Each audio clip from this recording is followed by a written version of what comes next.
PopCultureZone.com is your go-to online comic shop focusing on hot new comics and incentive variants, CGC graded keys, and tons of other pop culture inventory, including toys, statues, and other collectibles, all available at competitive prices. Don't miss out on taking advantage of their spend $25 for bargain deals option.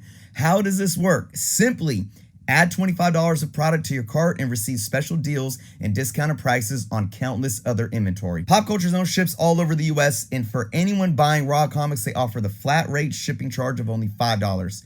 Taxes are also excluded from all purchases, excluding New Jersey residents. Make sure to check out their website link below and also the link to their eBay store, where they have held a 100% positive feedback score from thousands of reviews, so be sure to follow them there as well. And also, if you are in need of top tier pressing at extremely affordable prices, make sure you check out their link for pressing services. Hello, Chris. Been far too long since I had a question for you. I recently have gone back to a local comic store here in Kissimmee, Florida, that has expanded and grown so much since the 90s. However, they have adopted a practice of overcharging for key books, and I have questioned their staff as to why. Basically, they explain the owner is sitting on the fact that they are still a brick and mortar business that does less online than in store.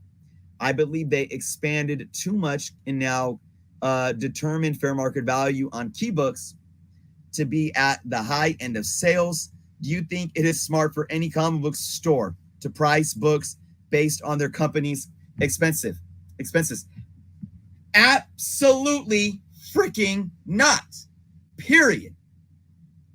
It's the most stupidest thing I've ever heard. Now, here's one thing. Look, if you got a key book, right? Especially if it's a big key book that's like Silver Age and you don't get many on the market. Maybe the last one in that grade sold for $4,000. And maybe that was a record high. But you think because there's so little out there that you could price your book at $4,800. Go ahead and do that. Go ahead and do that, because fair market value is not an exact science. And if it's like an Amazing Spider-Man 14, first appearance of Green Goblin, and the last one in that grade sold for 4 G's, and you want to price yours at $4,800, and maybe you think yours is a little better, displays or the appearance is a little better. Whatever, price it what it is. But to sit there and say that we're a brick and mortar, so I need to price this above fair market value or what? Like, look, here's the thing though, Pedro. They can do whatever the hell they want to do. But do I think it's smart? No. Why? They will be out of business before you know it. Unless they got money to sit on. Unless they got some other type of money and they could pay their rent from somewhere else. They're not going to be paying their rent. Comic books are driven by supply and demand, or at least they should be. We pay what we think the book is worth. And if we can walk into a comic book store and pull up our phone and go on eBay and buy a book for cheaper,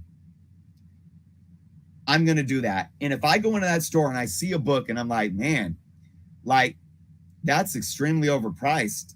Let me look at eBay. Yeah, I could get that same grade right now for $80 cheaper. And you go up and tell them, excuse me, like, there's a buy it now right now that even with shipping is $80 cheaper than the same book that you're selling in the same grade.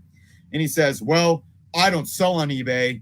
I don't sell online. I'm a brick and mortar. I'm like, all right, click buy now. Boom. All right. Peace to you. Good luck. I got my copy. I'm out. Who does that? Who does that? Another thing is holding a book for future value. But I wouldn't even mark it and put it on the floor necessarily. You could do that. Like, look, I got my Nova number 1.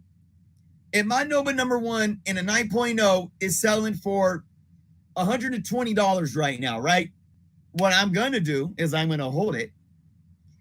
And when we get an announcement or a casting for Nova, then I'm going to price it for fair market value at that time, and then I'm going to sell it. Ain't nothing wrong with holding your books because you think there's a future value that's going to be more. But if you don't want to sell your inventory, you go ahead and price your books at whatever you want. It's just like that video that I just did the other day. This woman that has a liquidation store, and she looks like she somehow got her hands on a small box of comics. Some of them, even in high grade, might sell for $3-4, and hers are all beat up, not even in bags and boards. And she's pricing $2-3 books for $80. And I'm telling her, hey, look, like, this is fair market value. Here's some screenshots. Like, I want to work with you if you want to, like, sell me them. But she's like, nope, I'm good. All right, go ahead.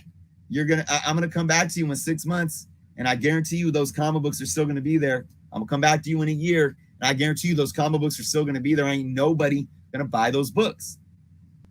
The only people that overpay for books are people that are uninformed, or maybe unless it's a FOMO speculation thing.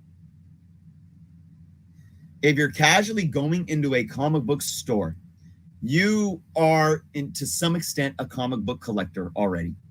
And to some extent, you're going to have an idea of the comic book market, especially in this day and age, with everyone watching YouTube and having key collector or cover price, et cetera, et cetera. There should be no reason that a comic book store is overpricing their books and using the excuse, I got bills to pay. It don't matter. It doesn't matter. I mean, look at me right now. Like, what you price your books at isn't about brick and mortar or selling online. It's about being able to make a profit, understanding your cost benefit analysis in all of your purchases before you make your purchases. So for me, I know that when I buy collections, right, I'm putting money out. That money is from the business. It's a cost. It's an expense. And I don't generate revenue until I at least get that money back. If I pay $1,000 for a collection, I need to sell enough of that collection to first break even, or I take a loss. Once I break even, everything after that is revenue. And even that revenue is probably going to go back into some type of expense, right? But I don't base my pricing on my expenses. I actually base my pricing more on how fast I can not take a loss and hit zero. What I mean by that is this. I already go and price my books under current fair market value. Most of my books, unless they're a key that I think is moving on the market, I'm pricing them under fair market value. I always say this, I guarantee you, anything that I sell, go on eBay right now, go on my comic shop right now, and I guarantee you, you won't be able to find the same comic in the same grade range at my price. That's how I price my books.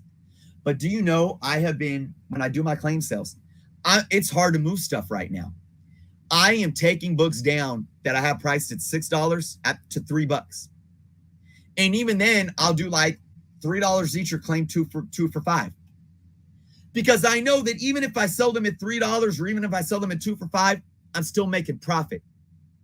It does me no good if I can't sell my books at even fair market value and I am sitting here not even breaking even on my expense.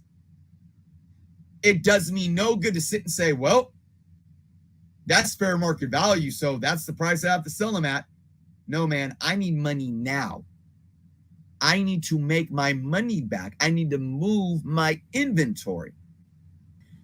And like I said, it doesn't matter if I have a brick or mortar or not. I mean, quite honestly, if he has overhead, how are you paying your rent? How are you paying that overhead? Maybe he gets a sucker or two that he makes enough money on from overpricing his books every month. I don't know. Maybe it's working for him. But the majority of people that do this, it's not sustainable, and they will be out of business before you know it.